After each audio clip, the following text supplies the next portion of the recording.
व्याधि सागर सुधी गुरु में जैसी, शुद्धात्म में निरत नित्य हितोपदेशी,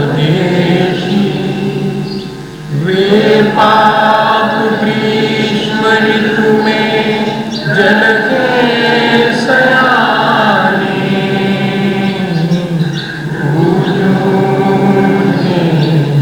सतत केवल ज्ञान पाने,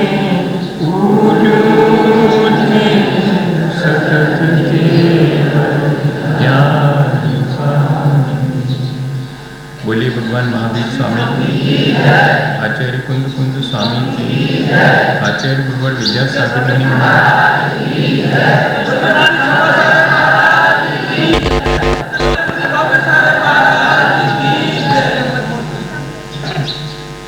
हम सभी लोगों ने अपने जीवन का एक ही उद्देश्य बनाया है कि हमें अपने जीवन को अच्छा बनाना है। जीवन अच्छे विचारों से अच्छा बनता है, और यदि उन विचारों को हम अपने आचरण में तब्दील कर लें तो फिर हमारा जीवन वास्तव में अच्छा बन जाता है। विचारों की एक निरंतर प्रक्रिया हमारे विचारों में दृढ़ता लाती है, जिसके लिए ज़रूरी था कि हमने विचार लगातार करने की प्रक्रिया, जिसे हम अनुप्रेक्षा कहते हैं, उसे भी हमने समझा। वो एक प्रयोग था जिसको यदि हम सुबह शाम रोज़ दोहराएं तो उससे हमारे जीवन में जो श्रेष्ठ विचार हैं वे सुदृढ़ होते हैं, उनका संस्कार प्रबल होता है। और कई बार ऐसा होता है कि यदि अच्छे विचारों का संस्कार प्रबल हो तो हम चाह करके भी बुरा नहीं कर पाते हैं, और कई बार ऐसा होता है कि हमारे अंदर बुरे विचारों का संस्कार बहुत प्रबल हो तो हम चाह करके भी अच्छा नहीं कर पाते। हम चाहते हैं कि हम ऐसी मजबूर स्थिति को न पा पाएँ, न प्राप्त करें कि जब हम करना चाहें अच्छा और हमसे हो जाए बुरा। ऐसा नरकों में होता है। नारकी जीव जब सामने आते हुए दूसरे नारकी जीव को देखता है, अपने अवधिज्ञान से जान लेता है कि ये तो मेरे पूर्व जीवन में मेरी माँ थी, तो सोचता है कि अभी जाऊँगा, बहुत अच्छे से मिलूँगा, प्यार से बात करूँगा, और कितनी कितनी बातें तो हैं मुझे अपने जीवन की कर लेनी है कि कितना दुख मुझे यहाँ भोगना पड़ता है, ये सब कहूँगा जा करके, और जो सेवा बन पड़ेगी वो करूँगा। एक क्षण को ऐसा विचार आता है, और जैसे जैसे निकट पहुँचता है वैसे वैसे मन में और विचार बदलना शुरू होते हैं, नरक के संस्कारवश, और फिर उसके मन में उल्टे विचार आना शुरू होते हैं। कह रहे ये तो वो जीव है, जब मैं बहुत छोटा सा था तो अपने हाथ में काला काला कुछ लगा के मेरी आँख फोड़ना चाहता था, अभी देखता हूँ इसको, और फिर उसके बाद उसको टॉर्चर करना शुरू करता है और मारी धारी शुरू हो जाती है। हम चाहते हुए भी जब अच्छे विचार को क्रियान्वित नहीं कर पाते हैं, इसके मायने हैं कि अच्छे विचारों का संस्कार कमज़ोर है और बुरे विचारों का संस्कार ज़्यादा प्रबल है। हमारी शेष जीवन में कोशिश यह होनी चाहिए कि हमारे बुरे विचारों का संस्कार कमज़ोर पड़ता जाए और भले विचारों का संस्कार बढ़ता जाए। ये हमारे भले विचारों को दृढ़ करने की दूसरी प्रक्रिया हम शुरू कर रहे हैं। पहली प्रक्रिया थी कि सुबह शाम बैठ करके रोज़ हम निरंतर विचार करेंगे जीवन को अच्छा बनाने का। अब ये जो हैं जिन्होंने अपना जीवन अच्छा बना लिया है, उनके चरणों में बैठ करके और हम उनके गुणों का स्मरण करके अपने भीतर टैली कर रहे हैं कि मेरे भीतर भी जैसे जैसे ये भगवान के गुण लिखे गए हैं वैसे मेरे भीतर भी आ सकते हैं, मैं चाहूँ तो। पर मेरे भीतर इन गुणों का अभाव क्यों हो गया है? मेरी अपनी किसी कमजोरी की वजह से, मेरी अपनी आसक्ति की वजह से, मेरी अपनी अज्ञानता की वजह से। मुझे अपनी इस कमजोरी को, मुझे अपनी इस अज्ञानता को, मुझे अपनी सांसारिक आसक्ति को इन चरणों में बैठ करके यदि कम कर सकूं, जितनी देर कम कर सकूं, मैं यहाँ आधे घंटे बैठूं तो मेरी आसक्ति कम हो जाए, मेरे अंदर की दुर्भावनाएं शांत हो जाएं, मेरे अंदर की कषाएं मंद हो जाएं। आधे घंटे यदि मैं ऐसा अभ्यास करूं और निरंतर ये अभ्यास पूरे जीवन करूं तो संभव है कि बाहर के जगत में जब जाऊं तब वहाँ पर कषाय के अवसर आने पर भी मेरा ये संस्कार प्रबल होने से मेरे अंदर कषायों का उद्रेक न हो सके। ये एक प्रयोग है। आध्यात्मिक प्रयोगशाला में किए जाने वाले 2 प्रयोगों में से पूजा और अभिषेक एक प्रयोग है और 12 अनुप्रेक्षाएं दूसरा प्रयोग है। हमने एक प्रयोग तो जीवन में अच्छा बनाने का किया है। ये पूजा और अभिषेक का प्रयोग भी हमें समझ लेना चाहिए। इसकी थ्योरी क्या है और उसके साथ साथ इसमें प्रक्रिया क्या है। महत्वपूर्ण दोनों चीज़ें हैं, प्रक्रिया भी महत्वपूर्ण है और उसके साथ हमें किस तरह की भावना रखनी चाहिए, दोनों ही महत्वपूर्ण है। कई बार ऐसा होता है कि भावनाएं कमज़ोर पड़ जाती हैं और प्रक्रिया ज्यों की त्यों बनी रहती है, तब फिर ये कहा जाता है कि तस्मात् क्रिया प्रतिफलंती न भाव शून्य। क्रिया अकेले दोहरा लेने से अगर वो भाव शून्य क्रिया है तो वो फलदायी नहीं होती, ऐसा कहा जाता है। लेकिन इसके मायने ये नहीं है कि हम क्रिया ना करें, हम क्रिया अवश्य करें, लेकिन उसके साथ साथ हम अपनी भावनाओं की निर्मलता को बनाए रखें। इसलिए ये एक प्रक्रिया है। एक तरफ हम अपनी मन और वाणी और शरीर इन तीनों को एंगेज करेंगे इस प्रक्रिया के दौरान और निरंतर अपने भीतर की मलिनताओं को वॉश आउट करेंगे। ये दो चीज़ें एक साथ चलें। हम अपने मन, वाणी और कर्म इन तीनों को यहाँ एंगेज कर रहे हैं। हो सकता है कि शरीर बैठा रहे और वाणी भी हमारी ठीक ठीक उच्चारण करती रहे पद जो लिखे हुए हैं, और हो सकता है कि मन किसी और यात्रा पर निकल जाए। हमारा पुरुषार्थ ये होगा कि इस दौरान हम अपने मन को भी लगाए रखें, एक चीज़। और दूसरी जो मन वचन काया के अलावा अपने मन को निर्मल बनाने की प्रक्रिया। मन तो लगा रहेगा और मन अगर लगा रहा तो उसमें निर्मलता आनी अपने आप शुरू होगी। उसके लिए हमें कोई अन्यत्र प्रक्रिया नहीं करनी पड़ेगी।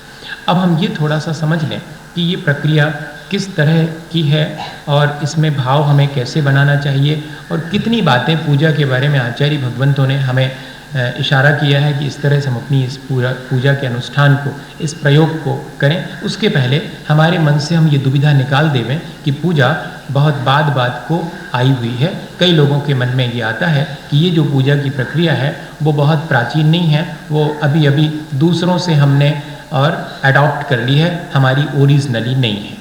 ऐसा कई बार मन में प्रश्न हम लोगों के आ जाता है।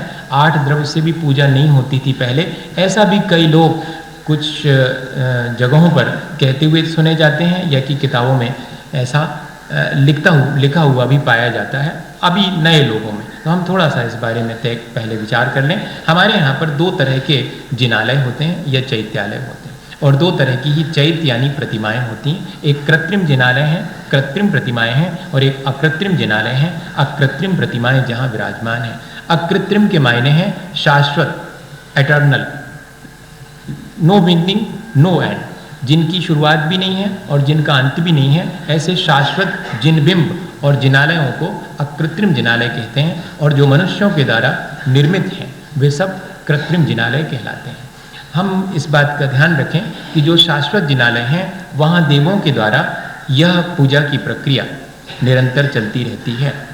पूजा और अभिषेक दोनों की प्रक्रिया अकृत्रिम जिनालयों में निरंतर चलती है, क्योंकि किसी भी देव को उत्पन्न होते ही स्नान इत्यादि करके यह अनिवार्य है कि वो वहाँ के अकृत्रिम जिनालय में जाकर के पूजा संपन्न करें। अगर सम्यक दृष्टि है तो साक्षात जिनेंद्र भगवान मान करके पूजा करता है, और अगर उसके अंदर दृष्टि की निर्मलता नहीं है तो अपने कुल देवता मान करके जिनेंद्र भगवान की पूजा करता है। दोनों प्रकार के देवों को, सम्यक दर्शन से युक्त और जो सम्यक दृष्टि नहीं है उनको, दोनों को ही यह अकृत्रिम जिनालय में पूजा करना अनिवार्य है। पूजा की प्रक्रिया इसके मायने हैं कि अनादिकाल से है और अनंत काल तक इसी प्रकार चलती रहेगी। रही बात अब इस वर्तमान के काल में, तो सबसे पहले अगर देखें तो भगवान ऋषभ देव को जब केवल ज्ञान हुआ और उसके साथ साथ चक्र रत्न की प्राप्ति भरत चक्रवर्ती को हुई और उनके पुत्र रत्न की भी प्राप्ति हुई थी, तब तीनों खबरें एक साथ एक के बाद एक आई थी। चक्र रत्न पैदा हुआ, दूसरी खबर आई कि पुत्र रत्न हुआ, और तीसरी आई कि भगवान ऋषभ देव को केवल ज्ञान हो गया। भरत चक्रवर्ती ने सबसे पहले क्या किया था? दोनों खबरों को तो सुना अनसुना कर दिया, लेकिन जैसे ही ये तीसरी खबर मिली कि केवल ज्ञान हो गया है, 7 कदम आगे जाकर के परोक्ष में भगवान को प्रणाम किया और अनाउंस किया कि सब लोग ठाट बाट से तैयार हो जाएं और भगवान की पूजा करने चलें। भरत चक्रवर्ती ने सबसे पहले इस युग के आदि में ऋषभ देव भगवान की पूजा करी। और ऐसा नहीं है, दिव्येन गंधेन दिव्येन पुष्पेन दिव्येन दुग्धेन दिव्येन वासेन दिव्येन चूर्णेन दिव्येन नानेन, समस्त 8 दिव्य वस्तुओं के द्वारा पूजा करें। इसलिए ये 8 द्रव्य से जो हम पूजा करते हैं वो भी अनादिकाल से चली आने वाली पूजा है। इस तरह की मिसअंडरस्टैंडिंग हमारे भीतर से हमें निकाल देनी चाहिए कि यह पूजा की प्रक्रिया बहुत अर्वाचीन है या बात को किसी की देखा सीखी हमने शुरू कर दी है। नहीं भैया, हमें किसी की देखा सीखी करने की आवश्यकता ही नहीं पड़ी। हमारे तीर्थंकरों ने अपने दिव्य ज्ञान से जो जाना वो हमें मैसेज दिया और हम उसी हिसाब से इस पूजा की प्रक्रिया को करते हैं। पूजा कहें, आराधना कहें, उपासना कहें या कि यज्ञ कहें, हाँ, ये सब एकार्थवाची है, इज्जा भी कहलाती है। और भी कई सिनोनिम्स हैं पूजा के, अपन पढ़ते भी हैं। जिननाथ अहम यजे में जिनेंद्र भगवान, यज धातु पूजा के अर्थ में आती, उसी से यज्ञ बना हुआ है। तो पूजा के एक्चुअली मायने क्या है, पूजा क्यों करनी चाहिए, कैसी करनी चाहिए, उसका प्रोसीजर क्या है, उसका उद्देश्य क्या है, ये सब चीज़ें तो हैं ही, लेकिन पूजा के मायने क्या है। पूजा शब्द हमें किस बात का इशारा कर रहा है? तो अगर देखें तो पूजा के बहुत सारे अर्थों में पहला अर्थ है पू धातु, पवित्र होने के अर्थ में। जिन क्षणों में हम अपनी कषायों को मंद करते हैं और अपने मन को की मलिनताओं को हटा देते हैं और मन को पवित्र बना लेते हैं, वाणी भी पवित्र हो जाती है, शरीर भी पवित्र हो जाता है। ऐसी प्रक्रिया का नाम ही पूजा है, जिसमें मन, वाणी और शरीर तीनों पवित्र हो रहे हैं, क्योंकि पू धातु पवित्र होने के अर्थ में। ये एक आध्यात्मिक प्रयोग है। शरीर की पवित्रता स्नान करने से हो जाती है, लेकिन मन की पवित्रता स्नान करने से नहीं होती। हाँ, मन को हम स्नान करके पवित्र नहीं बना सकते हैं। इतना अवश्य है कि यदि हम भगवान का गुणगान करते हैं तो उन क्षणों में हमारा मन पवित्र हो जाता है। पुनातु चित्तम दुरितान जनेभ्य, हे भगवान, आप वीतरागी हैं ना, आप मेरी पूजा से प्रसन्न होकर मुझे कुछ देने वाले हैं, और कल के दिन मैं पूजा करने नहीं आऊँ तो आप नाराज होकर के मेरा कोई आहित करने वाले नहीं, फिर भी मैं आपकी पूजा करता हूँ। तो भगवान कहते, काहे को करते हो मेरी पूजा? तो फिर हम जवाब देते हैं कि पुनातु चित्तम दुरितान जनेभ्य, क्या करें, आपके गुणगान करने से हमारा चित्त निर्मल हो जाता है, इसलिए हम आपकी पूजा करते, बाकी आपको इससे कोई लेना देना नहीं। इतने तो आप वीतरागी हैं। हमारे अपने चित्त की निर्मलता के लिए ये प्रयोग हम करते हैं। जब श्री कृष्ण ने और पांडव यात्रा के लिए जा रहे थे, तीर्थ यात्रा को, और उन्होंने कहा कि आप भी चलो, तो उन्होंने कहा कि विभिन्न तीर्थों की यात्रा करने से जीवन पवित्र हो जाए, ऐसा कोई ज़रूरी नहीं है, फिर भी अगर तुम्हारा मन है जाने का तो जाओ, और सुनो मेरी तुमड़ी भी ले जाओ।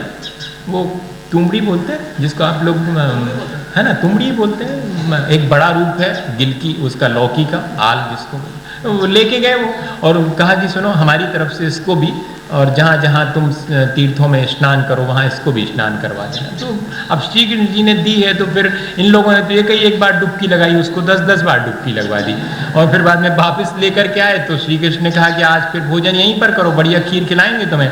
तो खीर खिलाई, दूध उसमें बढ़िया से पिस्ता बादाम और जो भी डल सकता था सब डाला उसमें, और बढ़िया खीर बनी। और जैसे ही खाना शुरू की तो सबने थू थू करना शुरू कर दिया। अरे क्या बात हो गई, अरे बहुत कड़वी है, ये तो कड़वी है, ये तो विभिन्न तीर्थों में स्नान करके आने वाली तुमड़ी की ही खीर है, ये कड़वी कैसे है?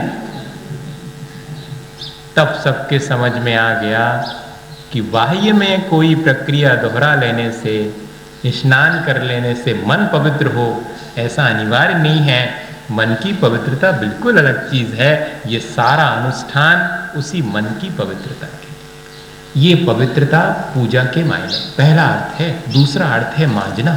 जैसे बर्तनों को हम मांजते हैं, ठीक इसी तरह से अपने मन में जो विकृतियाँ, जो गंदगी, जो मलिनता दिन भर में आ गई, आचार्य समंतभद्र स्वामी ने लिखा है कि दिन भर श्रावक के जीवन में जो मलिनता आती है, यदि श्रावक उस मलिनता को बिल्कुल धोना और मांजना चाहे तो एक ही प्रक्रिया उसके पास है, वो सामायिक करके अपने मन को पवित्र जितना नहीं बना सकता, उतना जिनेंद्र भगवान के सामने अष्टद्रव्य से उनकी पूजा करके अपने मन को पवित्र बना सकता। ऐसा समंतभद्र स्वामी जो बहुत बड़े लॉजिशियन, उन्होंने लिखा।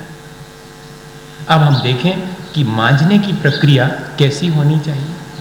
तो आचार्य श्री हमेशा एक उदाहरण देते हैं कि एक नई बहू आई तो सासू ने कहा कि सुनो वो दही जमाना है और बर्तन मांज करके और उसमें जमा देना तुम दूध। उसने कहा ठीक जमा देंगे। और जमा दिया उसने। दूसरे दिन देखा बर्तन में तो दही तो जमा नहीं था, वो फट गया था।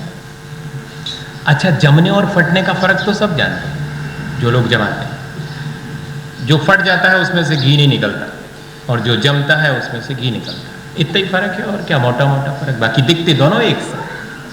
हाँ, तो वो फट गया। सासू ने कहा ये तुमने कैसे, क्या किया था? बर्तन मांजा था क्या? हाँ मांजा था। देख लो आप कितना चमक रहा है बर्तन, एकदम फर्स्ट क्लास। बहुत देर तक, आप तो बहुत थोड़ी देर तक मांजती, हमने तो बहुत देर तक मांजा था। तब ठीक है। और बहू तुमने भीतर हाथ डाल के मांजा था कि नहीं? अरे भीतर भीतर क्या, बाहर होना चाहिए। तो बाहर बाहर बढ़िया चमकदार बर्तन बना दिया, बाहर बिल्कुल मांज मूंज करके अच्छे शुद्ध कपड़े पहन के आ गए। पीले रंग के तो पीले रंग के, सफेद रंग के तो सफेद रंग के, बाहर से तिलक बिलक भी लगा हुआ है फर्स्ट क्लास। एकदम ऐसे लग रहा है कि इनसे ज्यादा पवित्र आत्मा कोई नहीं है, भव्य आत्मा कोई भी नहीं है। लेकिन भीतर भी हाथ डालना पड़ेगा। हाँ, ये भीतर हाथ डाल के मांजने की प्रक्रिया है। आधा काम तो अपन ने कर लिया, इस प्रक्रिया के शुरू होने से पहले ही बाहर मांज लिया हमने, बिल्कुल धो पहुंच के नहा करके आए हैं अच्छे कपड़े पहन के। लेकिन ये आधा मांजना है। अब पूरा मांजने के लिए तो यहाँ बैठे बैठे भीतर हाथ डाल के। अब हमें तो कई बार लगता है कि ऐसा होता कहीं से कोई एक आध खिड़की विड़की इसमें बना देते वो, तो अपन ऐसे पहुँच लेते भीतर। क्या क्या गंदगी भर गई, कैसे कैसे खराब खराब विचार भर गए। लेकिन कोई उपाय नहीं है। उपाय यही है कि भगवान के गुणगान करने से उतनी देर के लिए मेरी विकृतियां मेरे मन से हट जाती। इससे आसान और कोई प्रक्रिया नहीं। देखो, गुणगान कर रहे हैं दूसरे के और चित्त हो रहा निर्मल अपना, इससे आसान प्रक्रिया हो सकती है? ये पूजा ऐसी ही मांजने की प्रक्रिया है। करेंगे हम इसमें भगवान के गुणगान और मंजदा जाएगा भीतर से हमारा चित्त। और तीसरा अर्थ है पू धातु का फटकना। वेनोइंग फेन होता है जिसको आप क्या बोलते हैं, सूपा। तो सूपे में क्या काम करते हैं अम्मा लोग? धान कूट करके सूपे में, और छिलका बाहर, और चावल अपनी तरफ। ये फटकना कहलाता है। यहां पर भी हम वही प्रक्रिया करेंगे पूजा के दौरान। पूजा का अर्थ ही है फटकना।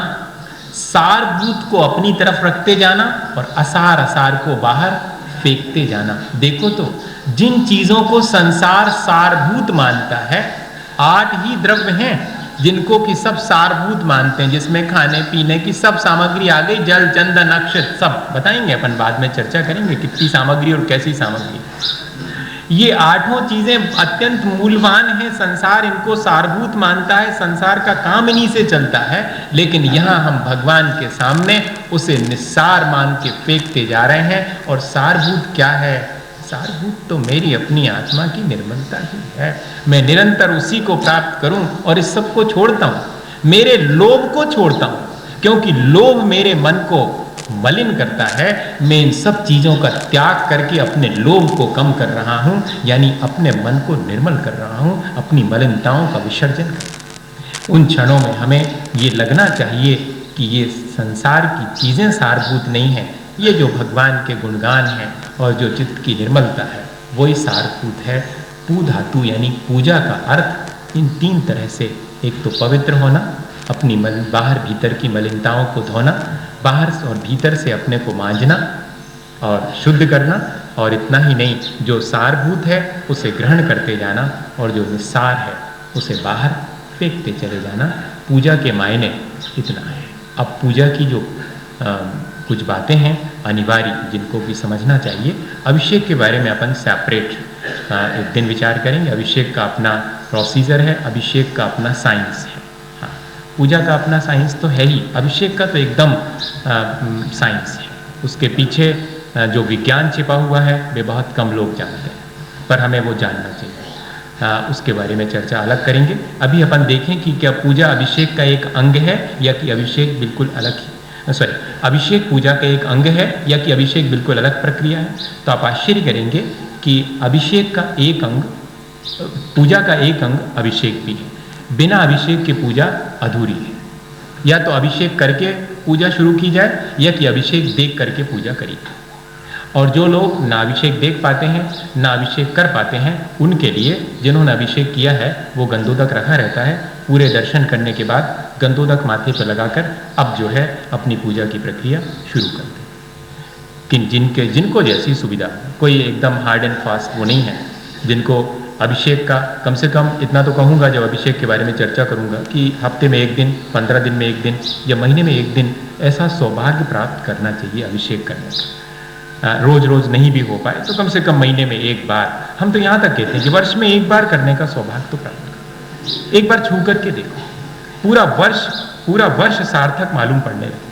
एक दिन अगर आपने उस प्रक्रिया को, जैसी स्टैंडर्डाइज प्रोसीजर है वैसी आपके यहाँ पर जिस तरह से प्रक्रिया होती है, ज़रूरी नहीं है कि वो एकदम दुरुस्त हो। उसको आपको स्वयं जब समझ लेंगे तो पहले अगर कोई बताए कि तुम्हारे पास तो तुमने कांच के टुकड़े रख रखे हैं, वो तो ये मान के रख रहा था कि मेरे पास हीरे के टुकड़े हैं, और उसको अगर ऐसे बता देंगे कांच के हैं तो कोई समझेगा कि क्यों हमको बुद्धू बना रहे हैं। लेकिन अगर वो स्वयं पारखी हो जाए, वो किसी जोहरी के यहाँ काम करने लगे और उसको मालूम पड़ जाए कि हीरा ऐसे होता है और कांच ऐसे होता है, फिर वो अपनी थैली में जो कल तक उसने मान रखा था कि हीरे हैं उनको निकाले और स्वयं परखे, वो कहेगा अरे तो कांच है, हम तो हीरा समझ करके रखे, तो अपने आप फेंक देगा। ऐसे कोई के कहने से नहीं संभव। अपन तो सिर्फ एक प्रक्रिया समझ लेंगे, फिर जो अपन करते हैं उसमें हमें क्या चेंज करना है ऑटोमेटिकली अपने आप स्वयं कर लें। हम शायद पहले ये प्रक्रिया समझ लें कि पूजा का एक अंग है अभिषेक। जब भी पूजा होती है अभिषेक पूर्वक ही होती है। जिन बिंब का अभिषेक नहीं होता उन पर पूजा की प्रक्रिया भी नहीं होती। हाँ, और अभिषेक की प्रक्रिया शाश्वत है। जब जितने भी अकृत्रिम जिनालय हैं उनमें सबसे पहले इंद्र जाकर के और अभिषेक करते हैं, बाद में सारे देव। अभिषेक नहीं करते देवलोग तो सिर्फ हाथ लगाते हैं, कलश देते हैं इंद्र को, सिर्फ इंद्र ही अभिषेक करते हैं और बाकी सब देखते हैं। अभिषेक प्रेक्षणिका बनी हुई है जिसमें कि खड़े होकर के अभिषेक, एक बालकनी बनी हुई है नंदीश्वर द्वीप में, जिसमें सिर्फ देव अभिषेक देखने के लिए और बुलाते हैं उनको, एते आओ शीघ्र आओ और अभिषेक करो, हमारी आंखें तृप्त हो अभिषेक देख करके। इस तरह की अभिषेक की प्रक्रिया है जो कि पूजा का एक अनिवार्य अंग है। उसके बाद जो है और भी चीज़ें हैं। अभिषेक की तैयारी करने को प्रस्तावना कहते हैं। पूजा के 6 अंगों में से पहला है प्रस्तावना, अभिषेक की तैयारी करना। फिर पुराकर्म, स्थान शुद्धि करके कलश इत्यादि रखना। देखना अभी पूजा नहीं शुरू हुई अभी, लेकिन ये पूजा की प्रक्रिया है पूरी की पूरी।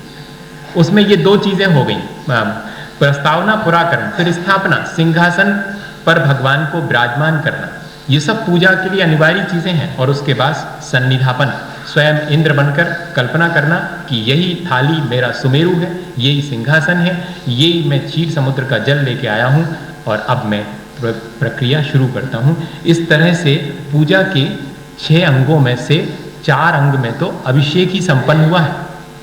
देखना ये आचार्य भगवंतों ने लिखा है कि प्रस्तावना, पुराकर्म, स्थापना और सन्निधापन, इन 4 प्रक्रियाओं में अभिषेक पूरा करके श्री जी को पुनः यथा स्थान विराजमान करके अब अर्घ चढ़ा दिया, अब पूजा शुरू। अब फिर उसके बाद अष्टद्रव्य और आरती, ये अनिवार्य है।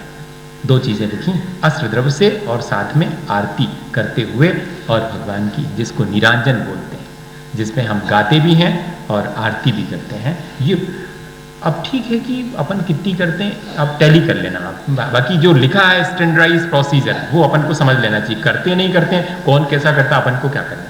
अपने को ये समझना कि लिखा कैसा था और कितना शेष रह गया है, और कल के दिन और आने वाले समयों में कितना शेष रहेगा अगर हम धीरे धीरे इन चीज़ों को भूलते जाएंगे, या कि हमारे पास टाइम नहीं है इनको हम अवॉइड करते जाएंगे, तो हमारे पास कुल थोड़ा सा शेष रहेगा। ये सब था पहले अष्टद्रव्य, ये कहलाएगी पूजा, और फिर बाद में पूजा का फल। ये 6 चीज़ें हैं। जिनेंद्र भगवान के जैसे बनने की भावना ले करके हम वापस लौटें, ये है पूजा का फल। तब होती है पूरी की पूरी पूजा संपन्न। ये 6 भागों में पूजा होती है। हम देखें कि इसमें से हम कितना कुछ कर पा रहे हैं। नहीं कर पा रहे हैं तो हमें अपनी इस प्रक्रिया को एक आध दिन बिल्कुल जैसी होनी चाहिए वैसी करके देखना चाहिए और उसका आनंद लेना चाहिए। रोज नहीं कर पा रहे हैं कोई बात नहीं, लेकिन एक दिन कोई ऐसा निकालें अपन जिसमें कि हम बिल्कुल पूजा के जैसी प्रक्रिया कही गई है ठीक उसी विधि से प्रक्रिया करेंगे। अपने हाथ से इवन पानी ला करके और द्रव्य धो करके और अपने हाथ से लगा कर, ये तो अपन को लगी लगाई मिली है, किसी ने अपनी हेल्प करी है अपने धर्म ध्यान में, ठीक है। अपन जो है उसके लिए थैंकफुल हैं कि आपने हमें इतनी चीज़ों से हमारे टाइम को सेव कर दिया। लेकिन किसी दिन एक दिन तो हम जरूर से ये सारी प्रक्रिया खुद हैंडल करेंगे और फिर पूजा करेंगे। ये क्योंकि पूजा की द्रव्य बनाना भी पवित्रता का ही काम है, क्योंकि उस समय द्रव्य नहीं धो रहे हैं अपन, उस समय अपना मन धो रहे हैं। हाँ, विनोबा ने एक जगह लिखा कि मैं अपने कमरे में अपने हाथ से झाड़ू लगाना पसंद करता हूँ, क्योंकि भगवान ने यही तो कहा है कि अपना कचरा उठा करके बाहर फेंकना। तो मैं जब कमरे में झाड़ू लगा के कचरा बाहर फेंकता हूँ तो मुझे ऐसा लगने लगता है कि ठीक जैसे मैंने ये कचरा उठा के बाहर फेंका, ऐसे ही मेरे अपने भीतर की मलिनताओं को मुझे धोना है, मुझे उनको भी बाहर फेंकना है। ये प्रक्रियाएं जो है वो छोटी प्रक्रियाएं नहीं है कि ये पुजारी का काम है कि वो धोए, हम तो बड़े आदमी हैं, हम कैसे पूजा की तरफ धो सकते हैं। ऐसा मन में फीलिंग आ सकती है, मे बी पॉसिबल, पर ऐसी फीलिंग नहीं लाना। ये पूजा की पूरी प्रक्रिया हमारे द्वारा ही संपन्न होनी चाहिए। इंद्र भी इस प्रक्रिया को करता है, देव उसमें सिर्फ इतने ही हेल्प करते हैं कि वे जल ला करके क्षीर समुद्र से लाइन लगा करके और इंद्र को, चाहे इंद्र तो इंद्र अपने आप पर, इंद्र की शोभा है कि लोग हेल्प करें उसकी।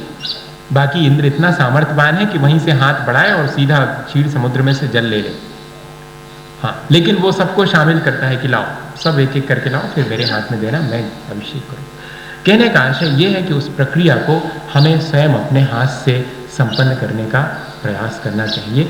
और अब उसके बाद अपन देखते हैं कि पूजा के और क्या मायने हैं, कहाँ कहाँ आचार्यों ने पूजा के क्या मायने लिखे हैं। आप आश्चर्य करेंगे कि सबसे पहले देखें कि सबसे पुराने शावकाचार्य जो रत्नकर्णक शावकाचार्य, एक आध कहानी सुनाऊंगा बाद में, पर थोड़ा पहले समझ लो, उकताना नहीं है ना, थोड़ा कठिन तो लगेगा विषय, मैं आज आपको आसान करने की कोशिश तो करूँ। एक आध कहानी वानी बाद में सुना देंगे, मज़ा आएगा उसमें। फिर अभी इसमें तो मुश्किल है कि सब चीज़ें, पर फिर भी थोड़ा समझना तो चाहिए, कठिन होने के बाद ही।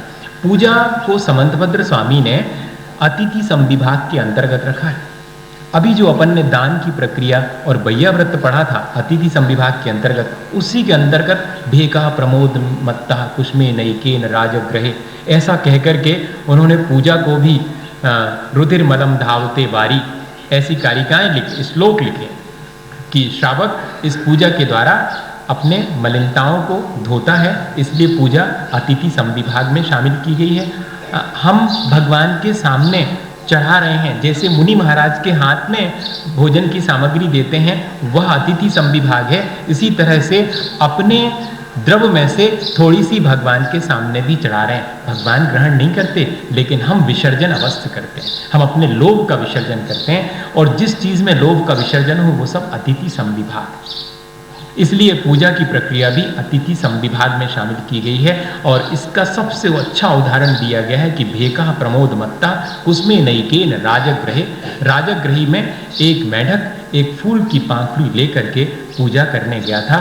शावक को उससे मैसेज लेना चाहिए, शावक को उससे प्रेरणा लेनी चाहिए कि जब एक फूल की पाखुड़ी लेकर अत्यंत प्रमुदित होकर, अत्यंत प्रसन्न मन से, और एक मेढक भगवान के समोशरण में पूजा करने जा सकता है, तो ये जिनालय तो समोशरण है। मैंने भी जल्दी से नहा धोकर अच्छे वस्त्र पहन के ये बना ली जल्दी से पूजा की सामग्री, और चल रहा हूँ मैं सामग्री लेकर के। ऐसा मत करना कि मेरी बात को ज्यों कहते हो आप समझें, अर्थ लगा लेना उसका, नहीं तो आप कल के दिन कहो कि आपने कहा था कि अपने ही घर में पूजा की सामग्री बनाकर थाल सजा करके यहाँ ले आना, यही तो था उसमें अपने घर से। ऐसा अर्थ नहीं निकालना कृपा करके, नहीं तो वो रास्ते अब वैसे वाले नहीं रह गए। मेढक के मामले में चल जाएगा कि वो मुंह में भी ले करके जा सकता है, लेकिन आप पकड़ के मत लाना, नहीं तो आप भी मुंह में पकड़ करके ले आए, वो गड़बड़ हो जाए। कुछ चीज़ें ऐसी हैं जिनको कि हम अपने अनुसार उनके अर्थ निकालें कि हमें कैसा करना चाहिए, शुद्धि का भी हम ध्यान रखेंगे। पर उद्देश्य यह है कि मैं अपने घर से पूजा की द्रव्य लेकर के आऊं, मुझे यहाँ तो मिलेगी ही, या कि मैंने पहले से यहाँ लाके रख दी है, वो बात तो ठीक है, लेकिन एक आध दिन तो ऐसा होना चाहिए जब हम अपने घर से और सूखी ही द्रव्य सजा करके यहाँ लाएं और उसको यहाँ धोएंगे, यहाँ की नहीं लेंगे। एक आध दिन, एक पंडित जी से थे, वो तो जो है रोज अपने घर से ही द्रव्य लेकर के आते हैं। हम कभी हम इस तरह से एक आध दिन लेकर के, तब वो हमें उसका अनुभव होगा कि कैसे हम इस पूजा की प्रक्रिया अतिथि संविभाग में जैसे हम थाली लगा करके और फिर पड़गाहन करके और आहार दान इत्यादि देते हैं, ठीक ऐसे ही थाली लगा करके भगवान के सामने पूजा करने के लिए हम आए हैं। इसलिए अतिथि संविभाग है। पूजा को सामायिक व्रत के अंतर्गत रखा है उपास का अध्ययन में। क्यों? क्योंकि पूजा में एक तरह की तल्लीनता आ जाती है। पूजा में भगवान के साथ हमारा तादात्म्य हो जाता है, भगवान से हमारी निकटता हो जाती है, और उन क्षणों में हम पंच परमेष्ठी का चूंकि चिंतन मनन करते हैं, इसलिए वे क्षण हमारे पूजा के सामायिक के ही हैं। एक श्रावक सामायिक ना करे, पूजा अकेली कर लेवे, तब भी उसकी सामायिक का व्रत पालन हो गया। एक श्रावक जो है और मुनि महाराज नहीं है उपस्थित और उनको दान इत्यादि नहीं दे पाया, अगर उसने पूजा कर ली तो उसका अतिथि संविभाग नाम का व्रत भी पूरा हो गया। एक श्रावक चाहे तो भगवान के मंत्रों का उच्चारण करके पूजा के समय और पदस्थ ध्यान भी कर सकता है। पंच परमेष्ठी वाचक जो भी पद हैं उन पर अपने मन को एकाग्र करने का नाम पदस्थ ध्यान है। पूजा को पदस्थ ध्यान भी माना गया, ये ध्यान रखिए। पूजा की प्रक्रिया में कितनी चीजें हम कर चुकते हैं। अतिथि संविभाग कर लिया हमने, सामायिक भी पूजा के दौरान कर ली हमने, पदस्थ ध्यान कर लिया, और वो कह रहे हैं कि पूजा एक तरह का स्वाध्याय। जिनसे स्वाध्याय नहीं बनता है, जो पढ़े लिखे नहीं है, वे पूजा कर लें, निश्चिंत हो जाएं, उनने स्वाध्याय कर लिया, पूरा फल मिल गया उनको जितना स्वाध्याय का मिलता। आप आश्चर्य करें, आचार्य भगवंतों ने पूजा को इस तरह इतना महत्व दिया। क्यों स्वाध्याय क्यों है? तो कहते हम भगवान के गुणों का चिंतन करते हैं, उनको पढ़ते हैं, बार बार उस पर विचार करते हैं, यही तो स्वाध्याय है। और कौन सी चीज? उसमें हम पढ़ते हैं कि मैं राग देश से मलिन हूँ और आप तो वीतरागी हैं। तो देखो, ये राग देश मेरा वैभाविक स्वभाव है, मेरी वास्तविकता नहीं है। यही तो लिखा हुआ उसमें कि राग देश मेरी वैभाविक परिणति है और मेरी शुद्ध परिणति तो ये है। हो गया अध्यात्म का स्वाध्याय, और विशेष क्या करना है? कहते हैं इस तरह से हम पूजा के दौरान, कई लोगों को हड़बड़ी रहती है कि अब स्वाध्याय कर भी डरो, हम आओ पूजा जल्दी कर लो। हाँ, ऐसी हड़बड़ी नहीं करना, क्योंकि पूजा भी अपने आप में अगर आपने मन लगा करके अर्थ समझते हुए अगर आपने पूरी श्रद्धा से पूजा करी है तो पूजा भी स्वाध्याय ही है। पूजा में जितनी तल्लीनता है वही सामायिक है। पूजा में जो हम विभिन्न पदों का एकाग्र होकर के स्मरण करते हैं, चढ़ाते हैं, पद बोल करके, ओम ह्रीम इत्यादि बोल करके, वो सब हमारा पदस्थ ध्यान हो रहा है। और अतिथि संविभाग तो है ही। इस तरह पूजा के अंतर्गत सारी चीज़ें समाई हुई हैं। श्रावक को अपने जीवन में इस प्रक्रिया को हमेशा करते रहना, और कभी भी इस प्रक्रिया से और विमुख होने के लिए ऐसा मन में नहीं लाना चाहिए कि कौन करे, क्या रखा हुआ है इसमें पूजा में, एक थाली में से उठा के दूसरी थाली में चढ़ा दिया, इसमें क्या होने वाला है। हाँ, ऐसा संभव है, मन में आ सकता है।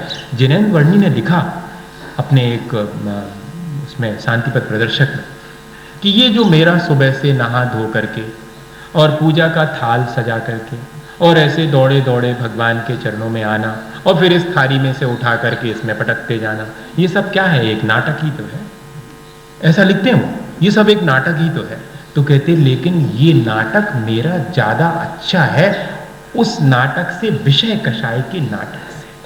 वो जो संसार में विषय कषाय का नाटक हम सुबह से शाम तक करते हैं, उससे तो ये बेहतर है कि मैं इस थाली में से इस थाली में उठा करके रख रहा हूँ। दिखाई इतना ही पड़ रहा है कि इस थाली में से इस थाली में रख रहा हूँ, लेकिन इतना ही नहीं है, उसके साथ मेरी श्रद्धा, उसके साथ मेरी भावनाओं की निर्मलता भी जुड़ी हुई है। तब मैंने इसको यहाँ उठा करके रखा है। मेरे अंदर रखते समय, विसर्जन करते समय त्याग की भावना है कि मैंने ये भगवान को छोड़ दिया। ये असारभूत है, ये सारभूत नहीं। जड़ दीपक को मैंने आज तक रोशनी का कारण माना था, ये तो जड़ दीपक है, इससे क्या रोशनी होने वाली? संसार में रोशनी हो सकती है, लेकिन मेरे भीतर तो केवल ज्ञान जब होगा तब मुझे रोशनी मिलेगी। इस भावना से मैंने भगवान के सामने दीप रखा हुआ है।